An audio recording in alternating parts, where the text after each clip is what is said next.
customer satisfaction. I'm building confidence amongst the people who pay for rates, who pay for lights, who pay for electricity, who pay rates in the city. When they see the city doing well, but a satisfied customer is a paying customer. A satisfied customer is a paid customer. So that customer pays my salary, pays your salary. So if it doesn't pay, it means that I will not have money to pay. I will not have money for myself. I will also not have money to pay your salaries. So in that way, Babu Lokunjana, who stays at our services, saying, Father, as leaders and public servants, let us continue to model the values we wish to see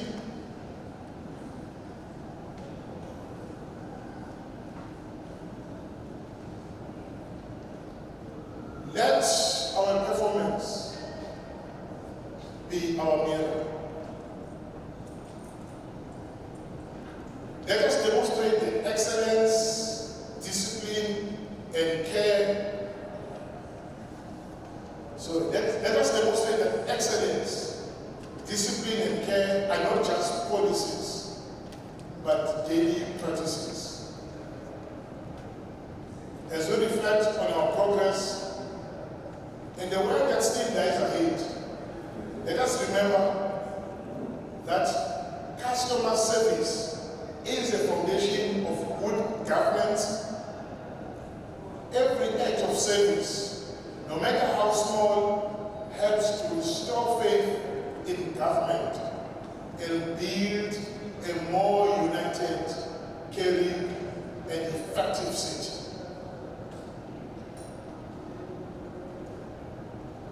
As I learned,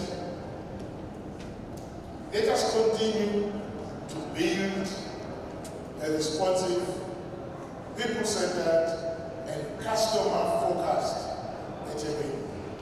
Thank you very much for listening to me. Thank you very much. Ladies and gentlemen, the Honorable Mayor, I got to make sure.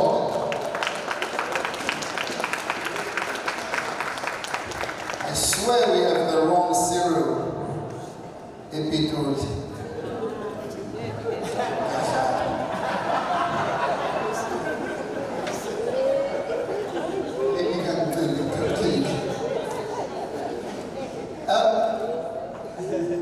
Everything was on point, and it reminds me of the name Cyril.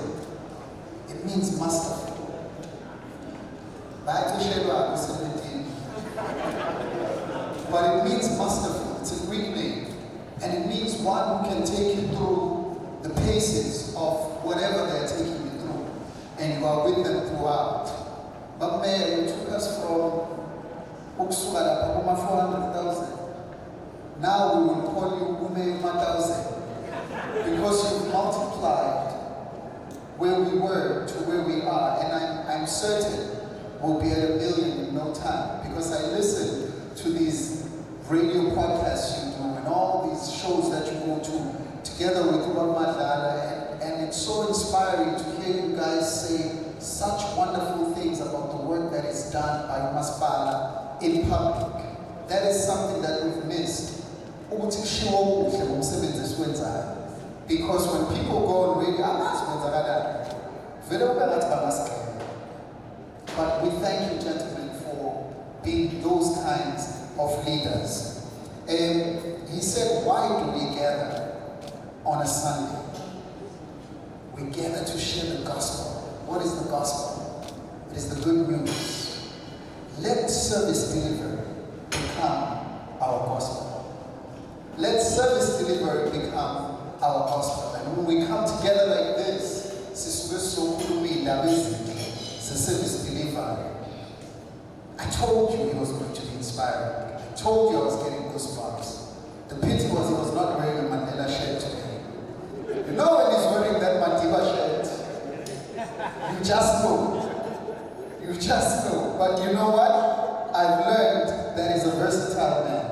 Thank you, my good sir.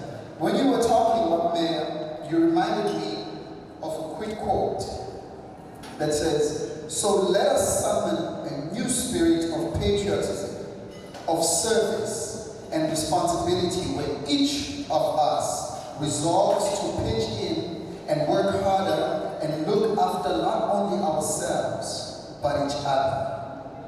In this country, we rise or fall as one. This municipality, we rise or we fall as one people, as one municipality." Thank you so much. That's Barack Obama. Thank you so much. The next part of our program takes us through UTI. Let us engage a little bit. Let our capable directors take us through what goes on in these directorates that they lead and they head. I want you guys to immerse yourself and get into it, because after that we will have a session where we will all speak. Because of time, and I know our mayor is needed in other places, I'm going to try and make this as quickly as possible and thank the mayor and remind you that he did his whole speech on time. People in power never do that. Please give him a hand for that. If you check your time, if you look at your program, it was on time. So let us get on now to our panel. We have Director Notando Mangeu, who is the Director of Waste Management. Please give her a round of applause. Respondent number 2, we have the Acting Director. Well, we'll meet them. Maybe you can stand just to wave or wave just to be seen. There she is. The incomparable, beautiful Umamangeu. Then we have Mr. Spusiso Vilani, who is the Acting Director of Water and Sanitation. Boba yay! Nithi khuluma abantu bathi sicela amanzi.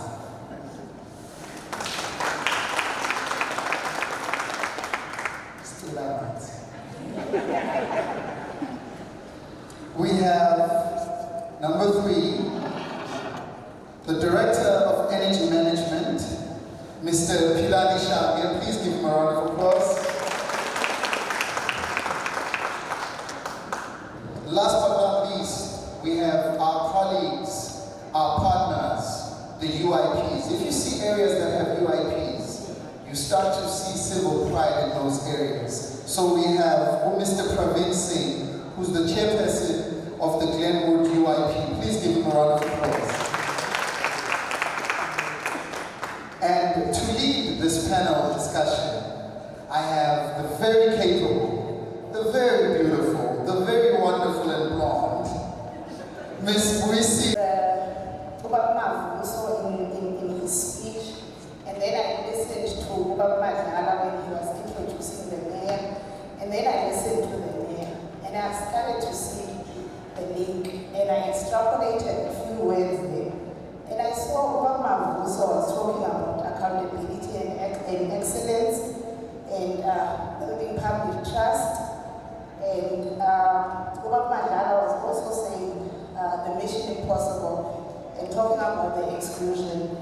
And then Ubaba Mayor went and expanded further, and he was talking about all those aspects of being responsive and customer-centric, also professionalism, and it started to link. So, and I think I liked what the program director was saying at first, Ms. Mangeu. Uti, sometimes we are very negative, and we do not publicize the positive that we see. It then made me think, maybe I've been negative, because when I thought about crafting and what questions are we going to be asking the panelists, and I thought social media is always complaints, people are always complaining. But now I'm thinking, no, maybe that is not the approach. It needs to change first with us. And perhaps for people to stop being negative, maybe we first need to tell them the story. Now I'm listening at Ubaba Mayor here and the accolades that are already you are saying you are new in the post, and perhaps if you could just tell us how have you done it? You seem to have achieved so much in so little time, you know. And perhaps let's hear your story first before we actually say there are so many complaints and so many negativity on social media. Over to you, ma'am. Thank you. Good morning, Honorable Mayor, Honorable Councillor Malala,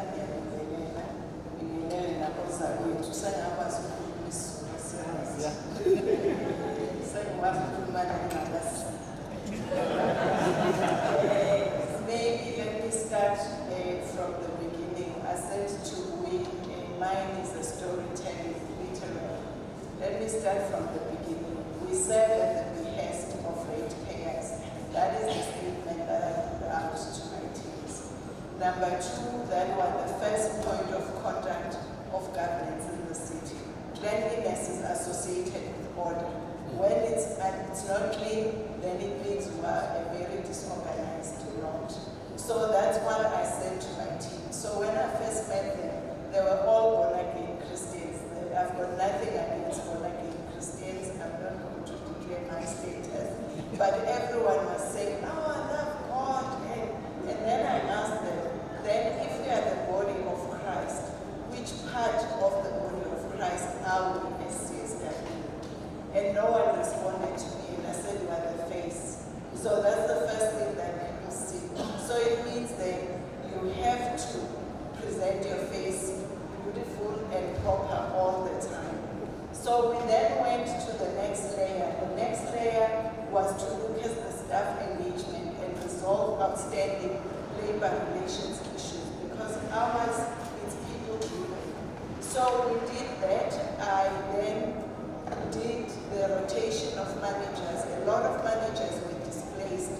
We then had to take power back from employees and from labor back to the managers so that they can manage the spaces that they are given. And then from that, we then had to look into how we then compensate staff. Then from every assistant education application, I approved it. I said, everyone must bring it. Look, CSW, you start from a GA task grade 3. If you are not going to improve the level of engagement, you then are going to struggle communicating with those people. So you give them a glimpse of hope. And my view was that even if you are not going to get any next position, but you'll be able to assist your children, they are not going to come back here as general assistants. So we worked a lot on staff-related issues that we had, and then I had to set up an internal WhatsApp group.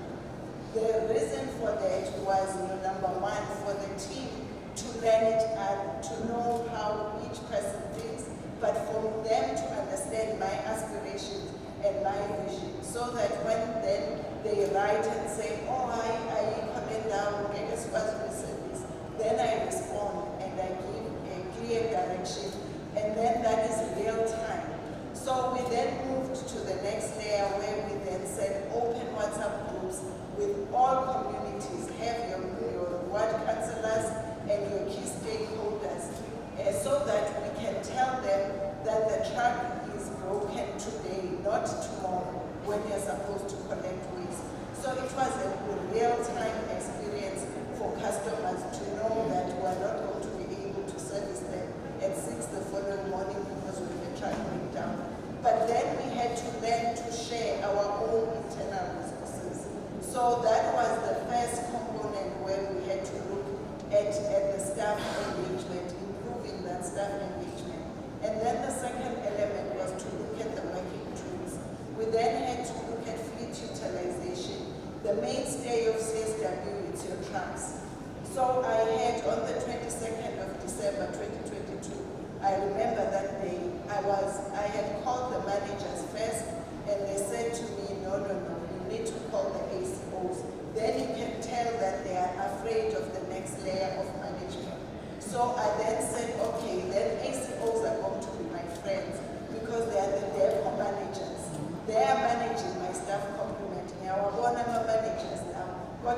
sooner to be closer to the ACOs. Hence, I opened that WhatsApp group. So we had to work on that, and what is my train of thought?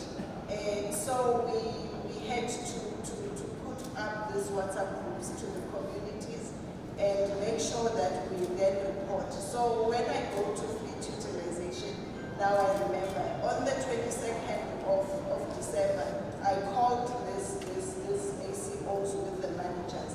And then they were complaining about drivers. So it's the next day. Then I had to ask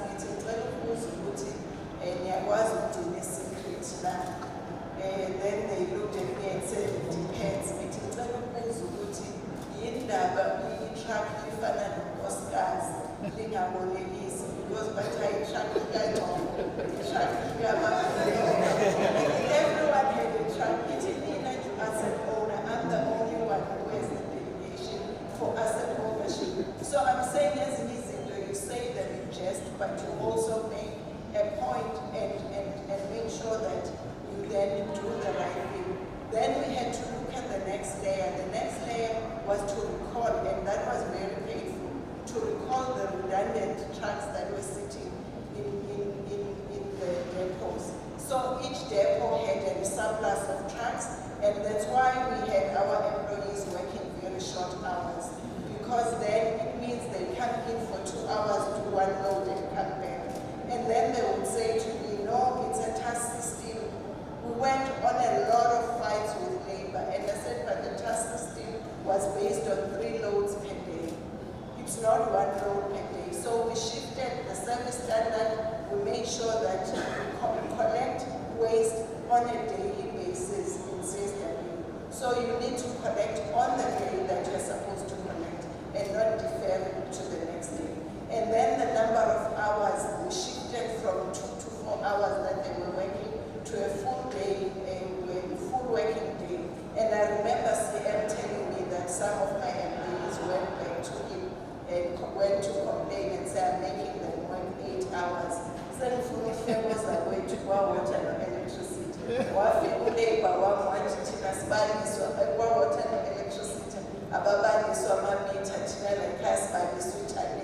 And if you don't do the tonnage in target correctly, then it means that you have to be managed closely.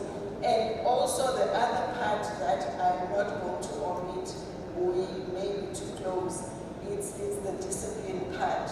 We instilled discipline, and it didn't matter what level you were at. If you are not working accordingly, we have to deal with you.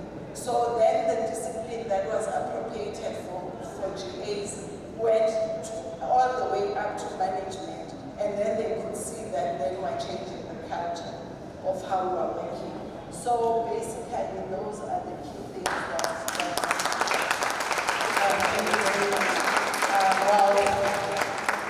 that was about Mayor, very formally, what you were saying. I think we're beginning to see the rollout of that. Mr. Milani, maybe wants to take a breath, and because of time, I'd like to engage all the panelists, and if there's time, then I will come back again for round 2. Mr. Milani, in his story, what Mayoral was talking about equity. Then I think in summary, that's what I got. And I'm thinking the frustrations that the communities have when there's no water, you know. And I was thinking then about that equity and that we are all supposed to be serviced in the same manner. So I wanted to know, how can we improve communication, or how have you improved communication and transparency during service disruptions, especially on the aspect of water? Thank you, I just want to start by saying that water and sanitation is the interface between the municipality and the communities that we serve. Now, what that means is we need customer services as a strategic enabler for us to achieve that. And customer service as well shapes the public perception in the municipalities' provision of the services and its efficiency and responsiveness. But then having said that, in terms of trying to make sure that we improve on our communication, as water and sanitation, we establish various platforms of communicating with the customers. We've got WhatsApp groups, communicate via the media. There are various forms of communications where we are upfront in terms of communicating with the customers when we're going to have outages. We also use our local communities and local councils as monitors of service delivery in various wards, which obviously that's where they alert us in terms of the problem that they are experiencing. So we use various platforms, as I've just mentioned, to make sure that we communicate with the media, but at the same time, we also make sure that we are transparent, because transparent drives accountability, and the corollary is true, accountability drives transparency. So we can't say that we don't know when water is going to come back. We need to be transparent and develop mitigating measures in terms of what is it that you're going to do when people don't have water. Do we have to provide people with water tankers in the event with our customers? We will know as to exactly where we need falling short and where we need to improve. So it's part of our continuous improvement efforts to make sure that I heard also now that you also knew in this post. And there's also just always so much that pertains to electricity. We were, previously it was load shedding, but now load shedding is something, and there's so many talks on social media. But in other cities, I always hear them complaining about prepaid electricity, the high cost of electricity. What is it? What strategies are you implementing in your tenure and as you've just come in? What is it that you can tell us that you have, the changes that you are making and what you are implementing? What is your story? We've just heard Ms. McGill's story, and we also hear the accolades that are now coming also over to you. And I suppose you do have a story to tell. What is your story? Thank you, Program Director. Greetings to the Mayor, Councillors also, members of the media, and all the colleagues. In terms of the cost of electricity, electricity is a regulated service, and tariff increases are set nationally by NESA. I can say that over the years, the country has benefited in terms of the low electricity cost or low electricity prices, purely because the country wanted to drive the economic growth.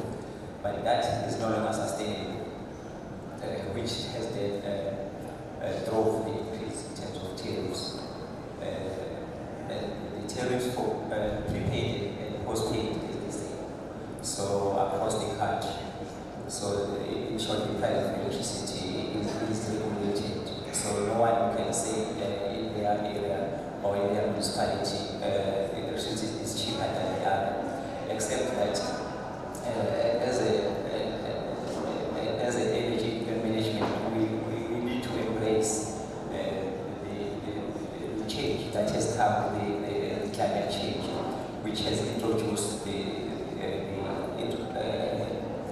IPPs, which is a new form of generating electricity. And it is well understood that the capital cost is very high, but far cheaper than the conventional electricity. So we are hoping that while we are investigating the introduction of the renewable energy, while delivering the quality service to our customers, the electricity costs will be affordable to our customers, because we know our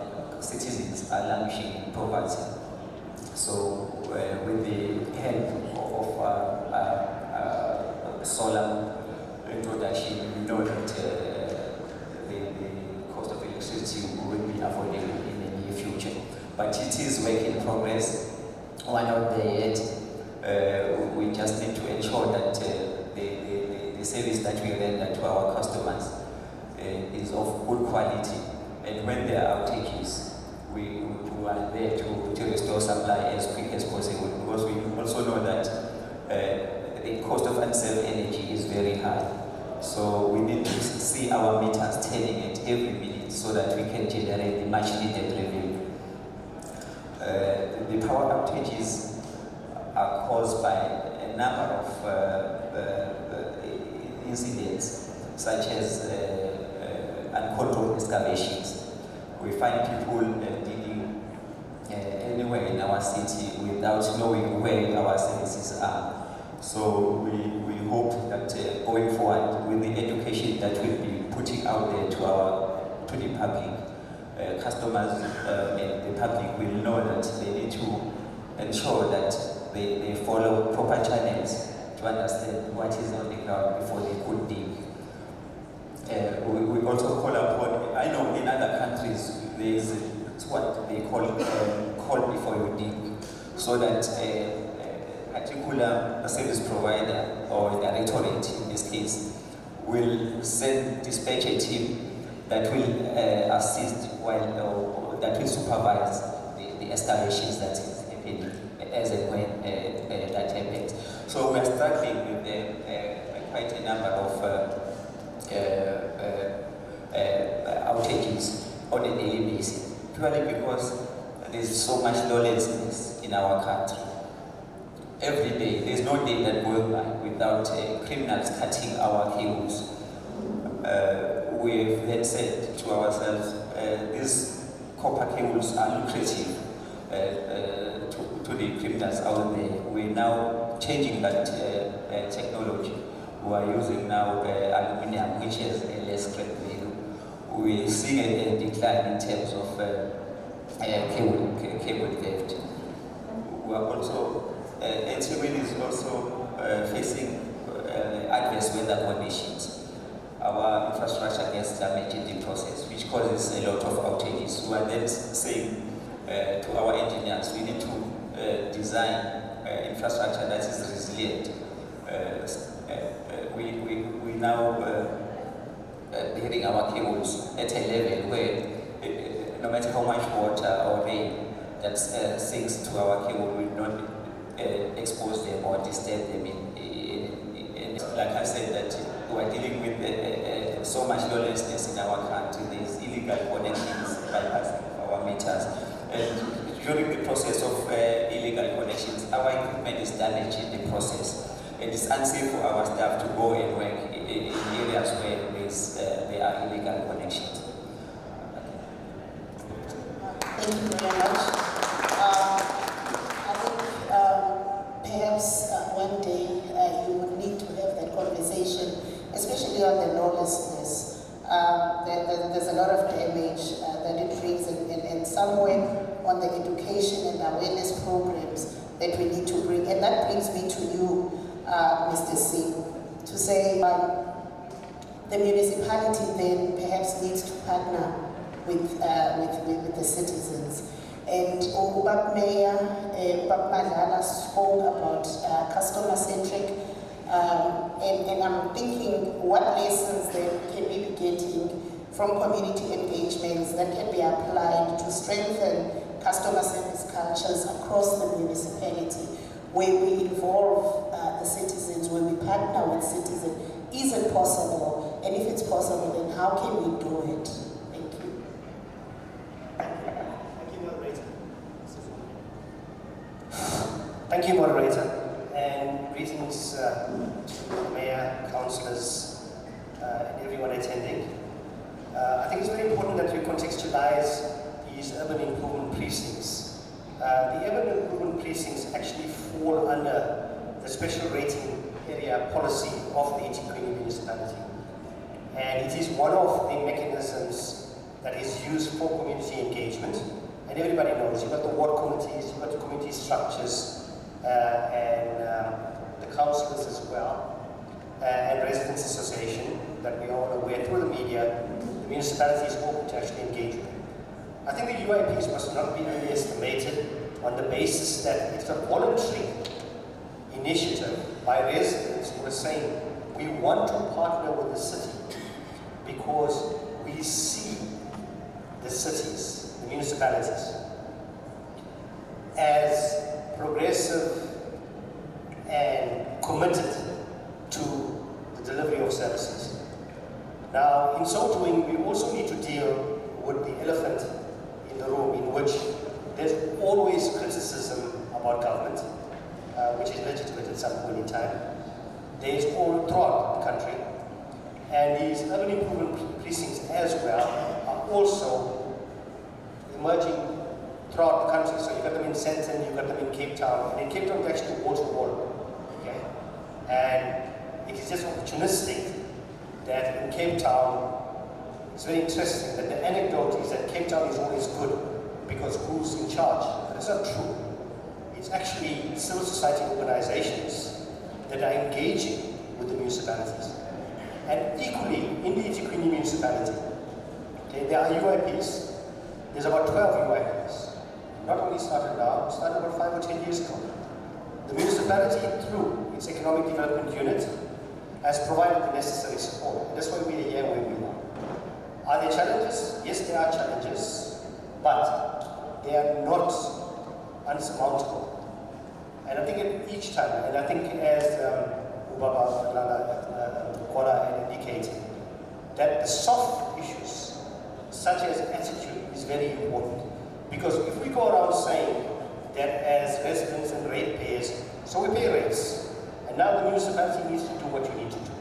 We pay taxes, so the government must do what you need to do. That's not the approach of honest community engagement and honesty in all its purpose. And I refer you as well because we need to understand where we come from as human beings. We are a species called Homo sapiens, and you know that before the Homo sapiens, the Homo neanderthals. And the Neanderthals were very big, and they should have actually survived. They should have survived. And the question is that why they didn't survive. So if you were to read Yuval Noah Harari, he wrote a very long, beautiful, easily readable 400-page book called Homo sapiens.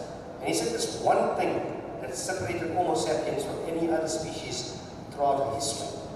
It's cooperation. And right now in the 21st century, for all of the people who are cooperating, right at the local level, like in Glenwood, we cooperate very well. So what is, and as Kubala always, he spoke about something relating to 175 people. Metrics are very important, indicators. So one indicator we will give you, because we can talk a lot. Politicians can talk a lot. Social media can talk a lot, because it's very easy. The Ambilo police station was the worst at one point in time. It's now number 2 in KwaZulu-Natal because of cooperation. The UIPs cooperate, we cooperate with the ward committees, we cooperate with the municipality, and the municipality is always there. People want to criticize the municipalities, but nobody wants to pick up the phone. A lot of officials are being criticized because of systematic problems, like Obama indicated. There's a tariff increase set by NERSA. Now you want to actually go and burn the substation for this thing and actually march onto the municipality. That's not fair. Okay? Ask yourself what you do. So I think community engagement is possible. It's happening. And as you see right now, my last point is that people are now dying to become UIPs. So anecdotes, once again. Musgrave is creating their own UIP. Mayoral is creating their own UIP. Bay is creating their own UIP. And this has happened in the last 3 weeks. So there's something good in the water, in the municipality. And let's not lose sight of that. Thank you very much. Professor Laneta, how am I doing with turn waste into economic opportunities? Do we have those opportunities? Do we have those in the municipality? Or And we're trying to. By our colleagues from electricity or energy. For water and sanitation, particularly sanitation, we experience a lot of vandalism and theft in our pump stations. and some of those pump stations are located along the coastline. You will understand, Mangubane, that when people vandalize, maybe steal the equipment in our pump station, especially those that are located along the coastline, the next thing that's going to happen is that you're going to have sewer overflows affecting the sea, and then the beaches are not going to be accessed by the community and the holiday makers alike. Then you have that problem. That's the first one. Although we do have some mitigating measures where we make sure that we respond tirelessly when those incidents occur, because we also have this interaction with our local communities where they report and our people, our staff are able to respond tirelessly to those incidents. But it's something that we don't want to see happening. We have tried to improve security in those installations, but the relentless theft and vandalism still becomes an issue. So it's the same problem of lawlessness to a certain degree that my colleague was talking about. The second part, where you will understand that no one wants to stay with prolonged sewer blockages because that affects the dignity and health for people. But the fact of the matter is, in the sewer environment, the main or the root cause of sewer overflows is the dumping of foreign or unwanted objects into our manhole, to try and educate people about the use of the sewer infrastructure so that we prevent this misuse and abuse that we see. Because if that is not done, you won't have a problem. The only time where you have a problem, you will have a problem, is when you have a broken pipe that needs to be fixed. But most 70% of our blockages are caused by people dumping foreign objects into our sewer system. So there are technologies that we are trying to come up with. The first one, we are exploring the technology which we call manhole penetrator grid. In other words, we develop a grid that we put in the manhole, and then at least you will prevent those big objects from interfering with the system. The second one, we are looking at what we call we can detect when there is a disturbance in our sewer system, and then we can immediately dispatch our staff to deal with that. But we are working with the local communities as well to try and report those cases. But the issue of vandalism still remains a threat to our infrastructure, and we also appeal to our communities to respect the infrastructure, because the very same infrastructure that is being misused also affects the health of our communities, and also the dignity of our, we recall that sanitation is all about dignity. So we try by all means to provide decent sanitation to our people. Thank you. Thank you very much. Now, Mr. Shange, what Mayor talked about bringing back the communities to have faith in us. I suppose we need to bring back that community. So the trust, to bring back the trust from the community, I think that's what I got from some of the statements that he was making. What technologies you have that can enhance energy reliability and therefore bring that customer trust for Ethekwini? Thank you. The reliable energy or electricity is not just a once-off event. It's a series of activities, from planning the infrastructure up to operating and maintain and dispose of. So in all these steps, we need to ensure that the processes are followed appropriately. It is then important for us to invest in terms of monitoring, online monitoring of our network performance, and also ensuring that we employ smart grid network so that we can tell when there is an outage in an area or whatever problem that is happening. So in short, we want to ensure there is visibility of our network at all times, so that before even customers are inconvenienced, we do what we call proactive maintenance and predictive maintenance. We want to ensure that is accelerated.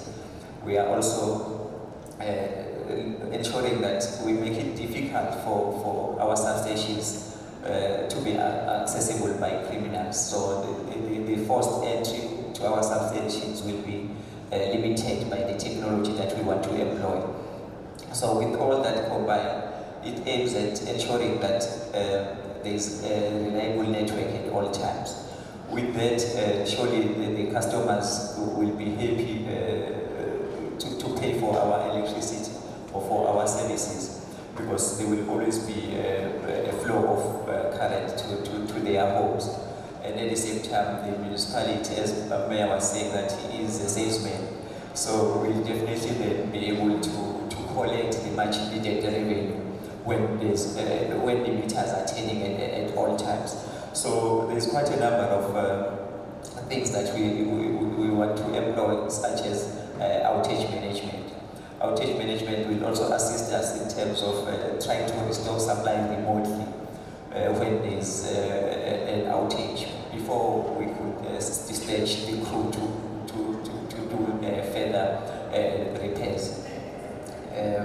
We also try to install intelligent meters, which are called smart meters. These meters will also assist us by preventing, firstly, the bypass. These meters are so intelligent that they refuse to be bypassed. So they also will also assist us where there's so much illegal connection that is causing overload to our network. We'll ensure that we reduce the load by using the intelligence that is installed in these meters. These meters will also be able to identify areas that are off before customers can report the outage. So, and we will be collecting data in terms of when we want to do our load flow studies, should we need to reinforce or strengthen our network.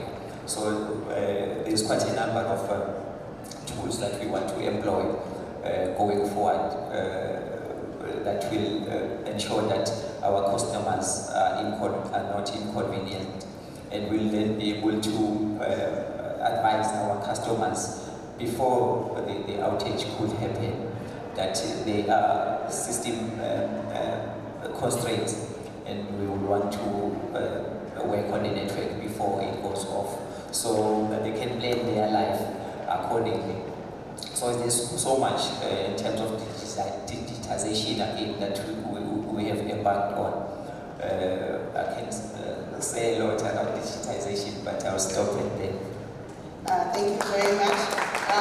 So let's go back to Mayoral very soon, I suppose, which is then a very good, which would be a very good stance. And as I move on then to Mr. Singh, how can UIPs then work with municipalities to address the issues quickly and visible, seeing that we are at a customer service lecture, so that we can have the happy customers that what Mayor was talking about?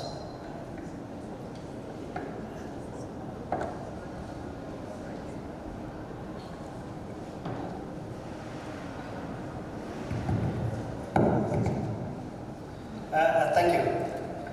As we indicated, we are recognized as a UIP by the municipality. The critical point to make is that everybody involved in the UIP is actually voluntary. Nobody gets paid at all.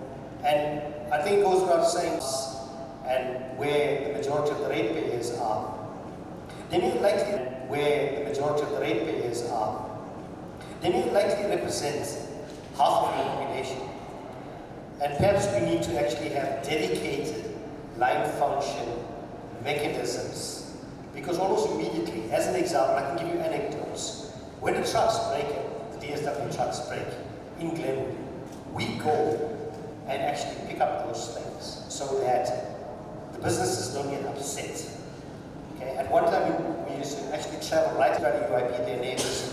Many Gardens is our neighbor as well. So in that Mayoral area, together in one lot, there's a very good community as a suburb that's already covered. On the other side of Matsuri, so we're going to get that covered. The Durban CBD is going to get covered very soon. And only last week, the JTAC people from Treasury came in where we actually had a presentation. So things are rolling out. So I think the city needs to look of actually either providing more resources to the EDU in terms of and then help solve the issues. But also, I think we always say customer is king. In this instance, I'm also wanting to say that from ESCOM's examples where customers are not paying ESCOM their money, customers can also not be the king. And we need to be able to engage with customers. With me, the issue of illegal dumping is so rife that I don't even know where to start. And what customer is that? I'm trying to service you, but on the other side, you're trying to undermine the work that I'm doing. So while we say customer is king, but we also need to go to the extra length to educate our customers, to bring them to a full understanding of the cost of doing business. Because I remember I was driving with my daughter and I was listening to SAFM as all old people do. And I then said, oh, Minister Stella Ndabeni has a smaller budget than my budget. And then she turned and looked at me and said, Ma, for just collecting rubbish, you have so much money. And when you look at the cost of it and the measures that we're trying to do to improve the cost of doing business, that was the aspect that I forgot to say, that with the fleet utilization and resolving the workshop problems, we've been able to reduce about 20 million on fuel costs in the last financial year. Similarly, with making sure that we have efficiencies, we have now moved from when I first took over the portfolio, the overtime bill was 172 million. We're now projecting about 95 million this financial year. So then you can see that we're improving efficiencies, providing the service properly. You need to have the right hand, which is the customer, then supporting you to be able to give them the service.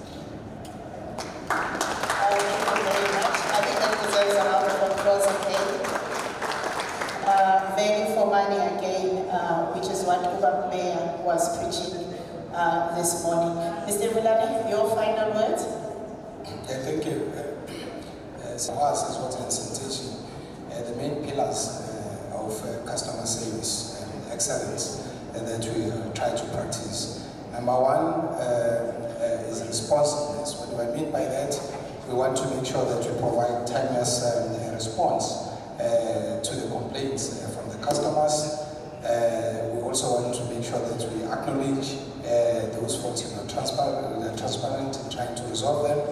We also look at the transparency issue and accountability.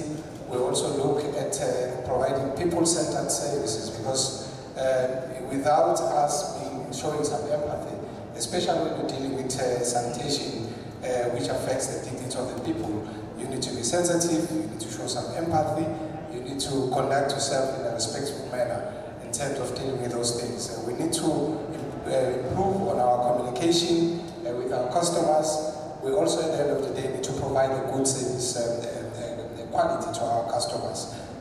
There are interventions that we've come up with.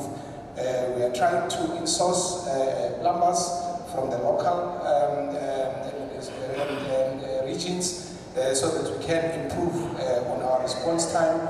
We want to reduce the over-reliance on the contractors, because we've had the outcry from the communities about the quality of work, some of the contract that is being done by the contractors that we employ. So our Honorable Mayor has supported the idea of trying to insource our plumbers.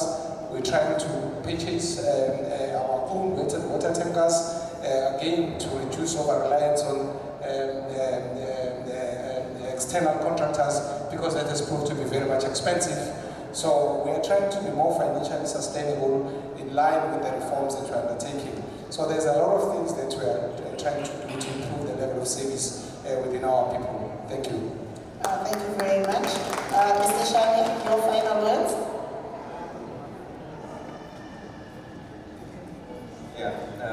For me, with all what has been said in terms of the challenges, I think it is critical that the problems are solved as a collective societal issue. And again, in order for us to exceed customer expectations, I think we need to change the belief that customer services belongs to a directorate.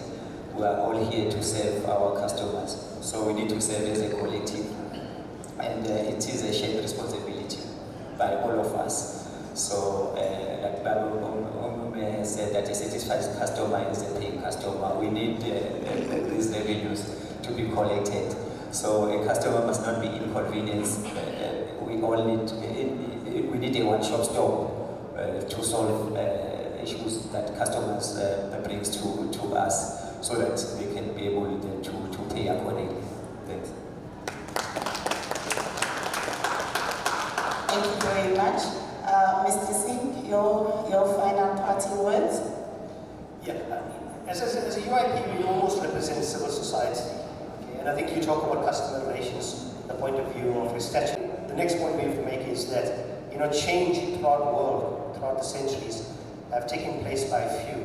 So from the concept of the broken window by Rudy Giuliani, when he turned over the city of New York, and if you're reading Malcolm Gladwell, who basically in the tipping point that says it is the few that matter.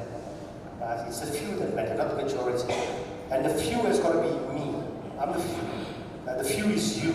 So instead of complaining, let's say, what is it I'm going to do relating to the electricity, the water? Okay, I don't have to be the water department, electricity department. There's something I can do. So simple thing like getting the volunteers into our UIP makes a big difference. Civil society organizations. So Glenwood is a very good example. And we need to extend that into other areas. And with the municipality, we're willing to do that. And there's a whole range of initiatives taking place in any case with the municipality. So I think things are happening, things are positive. And the problem is not just someone else's, it's actually ours, individually. And it's got to be collective problem solving. Thank you very much. Ladies and gentlemen, I think we can all attest that collaboration, as Shani was saying, customer service at the end of the day is for everyone. And we are here, Mayor would say the post is not created for you to feed your family, but the post is created for you to do service delivery. And we are therefore here to serve the people, all of us, and we need to do that collaboratively and make sure that also in partnership, even with the citizens, we partner so that we make sure that service delivery is at the forefront. Mr. Program Director, I would like to hand back over to you. I could ask numerous questions if you do not stop me. And I think also the people in the audience would probably also like to engage with the panel before we give them a space to depart. Thank you. Can we give Usomash a round of applause, please? She did an excellent job with those questions. But of course, our panel, ladies and gentlemen, they said it all. Give them a round of applause. The theme of today is Mission Possible. And with everything that they said, it is indeed looking like our mission is possible. Am I right? The UIPs, Mr. Singh said, if I were to sum his speech up, take pride in being responsible. That's all that he said. And if you take nothing away from everything that he said, take that away. Take pride in being responsible. To which then Umama Makeo said, change the mindset first, and then you can change the system. Because you can change the system 100 number of times. If the mindset is still in the gutter, you're not going to achieve anything. That is why she said, first of all, let me talk to my people. Let me see what the issues are with my people. Then let me deal with the people before we start changing the system. So, if you want people to take pride in everything that they do, then you got to change the way that they think. Is that right?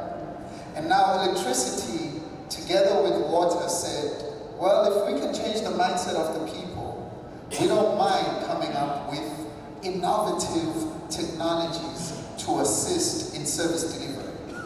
Right? We've got systems that when something goes off in Claremont, I know Mr. Singh, you said, let's make sure that people get involved and pick up the phone and call. But electricity say, before you can even pick up and call, we're going to have a system that tells us, there's an issue and we need to go and deal with that issue right away. Can you imagine? Technologies that will prevent izinto efana namathai from being thrown into our sewer. Can you imagine? Ladies and gentlemen, this panel has given us a blank slate that is full of ideas and possibilities.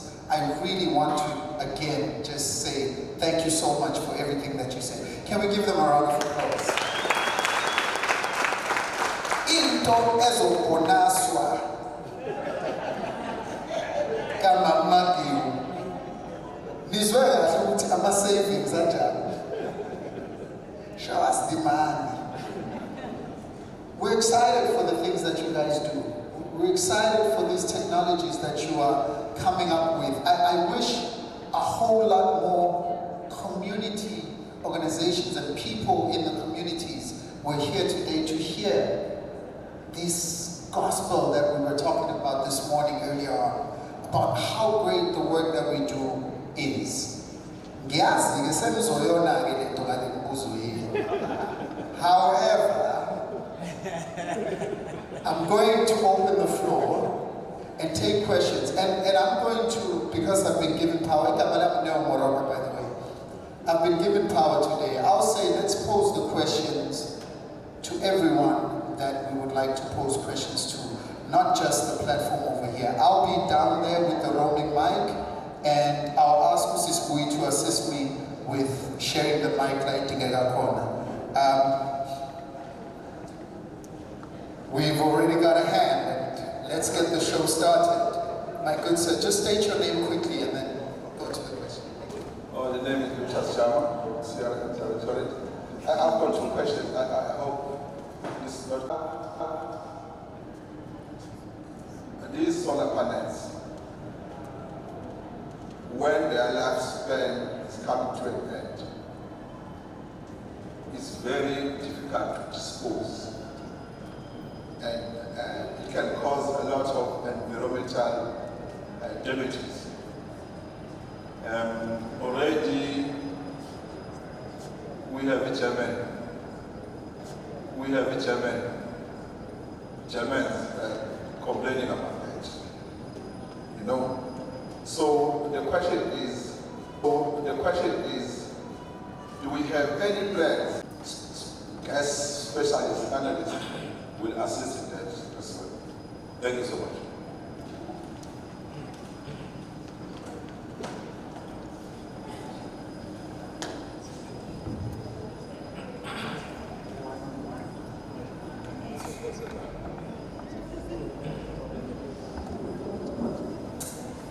Good morning, colleagues.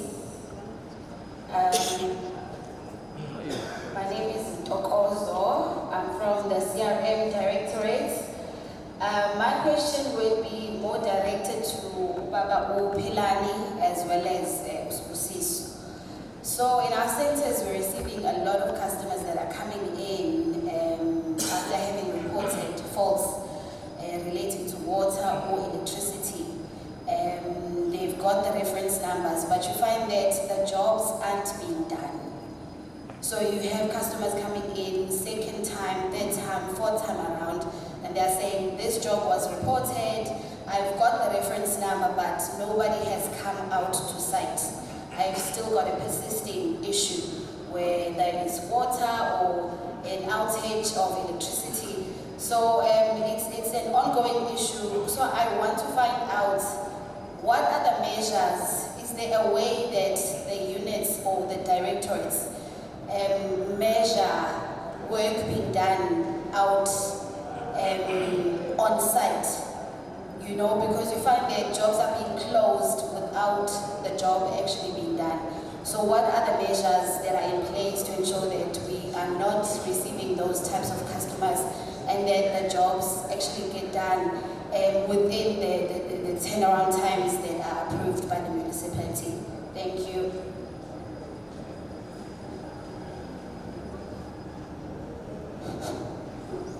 Good day to the House. My name is Goodman Sibia from Customer Relations Management Directorate. Thank you for this platform. I'm not raising a question. I just like to say to Ms. Mageo, not living the area. Maybe also we need a lot of mind change. You know, we need awareness programs so we can teach people how to deal with waste. Let's get the response first, and then we'll come to your question. Sorry. Go ahead with the response. Okay. Thank you for the question around the IPPs. Look, it's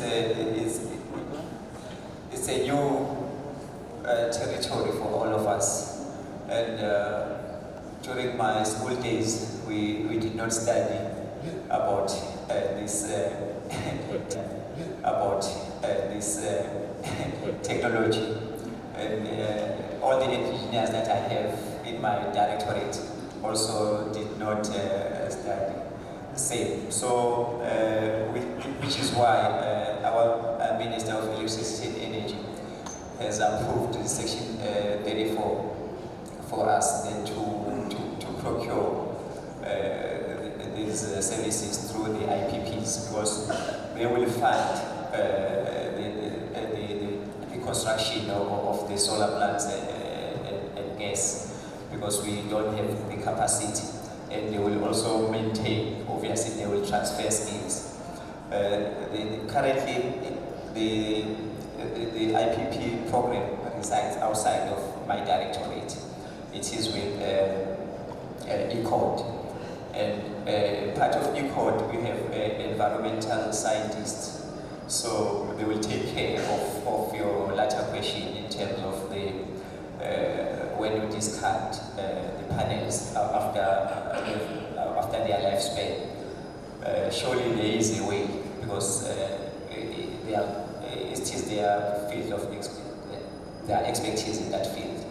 So what the municipality will do going forward will be to go to open tender, wherein they will negotiate the electricity price.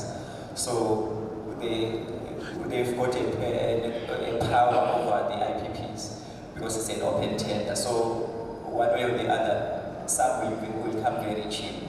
So when you procure electricity at a cheaper price, obviously our customers will benefit out of it. So it is not true that renewable energy is expensive. It is expensive when at an initial stage when you're putting up the asset. But in terms of the sales, it is very cheap, because I can make an example of a 5 kilowatt inverter. They charge about 5 rand per net, of which, when you compare that with conventional energy, it's far more expensive than the price that you get from the IPPs. I'm told that in actual fact, we are still busy with the tariffs on our side, but I'm told that solar is 50% cheaper than the electricity that we procure from ESCOM. So our customers tend to benefit when we fully embrace the IPPs. Then in terms of the question on delaying restoration of supply, as indicated that earlier on, that we have digitized when there's a state restored, to use the same platform to indicate as such so that we can attend to the fault. But our aim is to ensure that all outages are attended to timelessly so that we don't lose the much needed revenues that are spoken about. Thank you. I think there was another question that was asked by my very wonderful sir here. Can we get a response to that before we go to the next round of questions?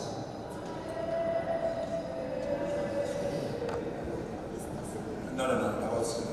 I was saying who private has a greenhouse gas. Solar panels, and I stand to be corrected, based on the source. So value chain of solar panels, where do they come from? Most of them, like everything else, is China. Respectfully, not everything is meant to last long, deliberately. Because as you renew more, you have to buy more, and their economy actually generates. So it's between 5 and 10 years. We have not considered, as Germany has, because they started solar panels some time ago, notwithstanding the fact that Europe has less solar power than Africa. We have the most solar power in the world, but we don't actually use it. Okay, so one is that it's a very real serious problem. There are no landfill sites. We don't know where waste is going to be classified. It's likely to actually be under hazardous waste. We have a shortage of hazardous waste in the country.